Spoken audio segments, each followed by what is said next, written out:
That's just very quickly what you would do during that introduction. Sure. So I would go in, introduce myself to the child, Gavin in this case, do a quick assessment just of myself of what's going on in the environment, make a determination of what I'm going to need to help assist this child, and then go and get the materials that I needed to help them. When you met Gavin on this day, what observations did you make about his demeanor? He was very upset. He was asking for his mother, pretty distraught. Did you make your assessment of him? Yes. And did you leave the room for approximately 10 minutes while x-rays were being done and to go get Yes. What is it that you go get? It's called a behavior distraction bag. And what is this bag? It's a tote bag. It has a variety of age-appropriate materials, from a DVD player to a teenager to an I Spy book to light up toys for infants and babies. When you went back in with your bag, at about 12:55, did you re-engage Gavin? Yes. When you first re-engaged him, could you describe again what his emotional demeanor was at that time? Yes. So he was still asking for his mother. He was still pretty upset. And so I just went into introducing the distraction item. When you say that he was upset, what is it that you observed physically about him that made you think he was upset? Cheerful. He was cheerful and very vocal, asking for his mother vocally. And, where's my mom? Where's my mom? I want my mom. Things like that. Did you start to have conversations with him? Yes. And how is it, or what behavioral technique did you use that day with Gavin? I wanted to break his focus on his mom, so I would say to him, she's on her way, she might be on her way, it's okay, buddy, let's calm down, just to get him to refocus. And did you have some sort of toy that you used as a behavioral technique? Yep, so I was using the Viewmaster. What is a Viewmaster for those of us who don't know or may not remember? So it's almost like a little box that goes in front of your eyes, and you put the slides in and you flip it. So he could be totally engaged in whatever picture was there. So were people still coming in, medical personnel, in and out of the room to attend and assess to his medical needs?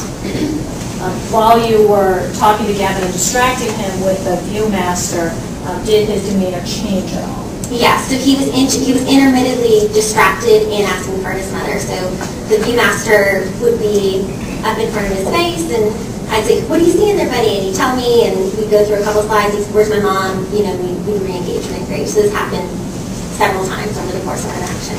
Fair to say you kept trying to distract him from that focus. Exactly. I want to direct your attention to about 1:15 that afternoon. Did anybody come into the room at that time? Yes, so Michelle from the CT Tech. And anybody else come with her? Alexis. Who's Alexis? She's the nurse. What was the reason they came into the room at that time? It was time for Gavin to have his CT scan, which is actually across the hall. As they came into the room, could you please explain what was going on as far as Gavin? So Gavin was being unhooked from the medical equipment, from the monitor that's on the wall. So his body was being, re-situated, and he was still engaging with me with the Viewmaster, and again asking for his mother. Were people explaining to him why he was being unhooked and moved? I believe Michelle was kind of helping out with that. She was the one that was unhooking him. And were you explaining where you were going to take him if he was being moved? Did you see a change in his demeanor at that point? Yes. He, with the transition, he was naturally more concerned about the fact that looking for his mother. As he asked for his mother at that time, did you say anything to him? I believe that I said, your mom, she's coming, buddy, she's coming. Did Gavin say anything to you at that time? He said, Daddy killed Mommy. Did he say anything else?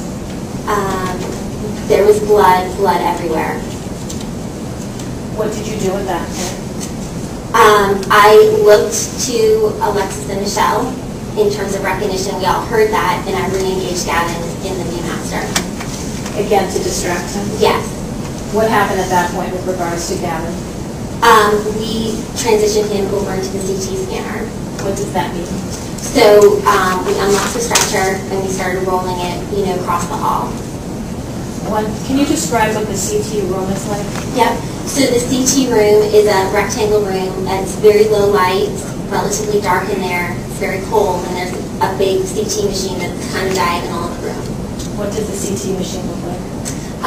It is almost like a longer stretcher and then a donut-shaped tube that the patient goes into to have the pictures taken. Did you have a conversation with anybody as you walked into the CT room? Once I was in the CT room, I spoke with Beth Jones, a social worker. After you had the conversation with Beth Jones, what did you do? Beth Jones had asked me to... Objection. You may not testify as to what she said to you. Okay. What did you do after you spoke to her? I approached Gavin and asked him if his mother was at his father's house. What did he reply? Yes. Did you ask him anything else? I said, where is your daddy's house? What, if anything, did he say? Near KB Toys. Did you ask him anything else? And I asked him, is KB Toys near other stores? Is it near a mall? What did he reply? He said, yes, it's near a mall. That's at mall. What did you do at that point? Just continue to assist him through the CT. After the CT was done, what, if anything, happened with Gavin?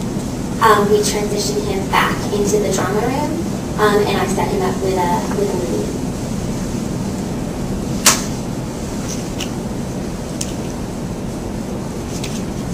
Your Honor, I have no further questions, please. I have no questions, Joe.